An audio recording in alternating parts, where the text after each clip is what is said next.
Hello అండి, last vlog లో భృంగరాజ్ మొక్కలను ఏ విధంగా కలెక్ట్ చేస్తారు చూసారు కదా. ఈ వ్లాగ్ లో అయితే భృంగరాజ్ తైలం ఏ విధంగా చేస్తారు చూపిస్తాను. హెయిర్ ఫాల్ కి, హెయిర్ గ్రోత్ కి, డాండ్రఫ్ కి, అదే విధంగా వైట్ హెయిర్స్ ఉన్న వాళ్ళకి బెస్ట్ సొల్యూషన్ అండి ఇది.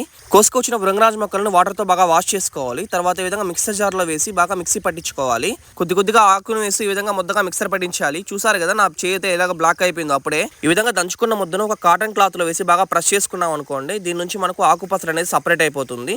చూడండి ఎంత క్లీన్ గా ఆకుపసరు అనేది వస్తుందో. మేము తీసుకున్న ఆకుకి 1/2 కప్పు ఆకుపసరు వచ్చింది. మన ఇంట్లో తయారు చేసుకున్న స్వచ్ఛమైన కొబ్బరి నూనెని ఒక కడాయిలోకి 1 కప్పు యాడ్ చేసుకోవాలి.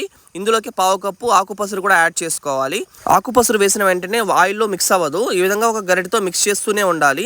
మంటను మాత్రం స్లో ఫ్లేమ్ లోనే పెట్టుకోవాలండి. ఈ విధంగా ఆకులో ఉన్న వాటర్ కంటెంట్ మొత్తం ఎవాపరేట్ అయిపోతుంది. ఆయిల్ బాగా చల్లారిన తర్వాత ఒక బాటిల్లోకి ఆయిల్ ని మొత్తం మనం ట్రాన్స్ఫర్ చేసుకోవాలి. ఈ ఆయిల్ ని వీక్లీ ట్వైస్ హెయిర్ కి మసాజ్ చేసి నెక్స్ట్ డే స్నానం చేసేస్తే hair fall, dandruff, white hairs చాలా కంట్రోల్ అవుతాయి. ఈ ప్రొడక్ట్ ఎవరికైనా ఇంట్రెస్ట్ ఉంటే ఇన్స్టాగ్రామ్ లో మెసేజ్ చేయండి. Please like and subscribe.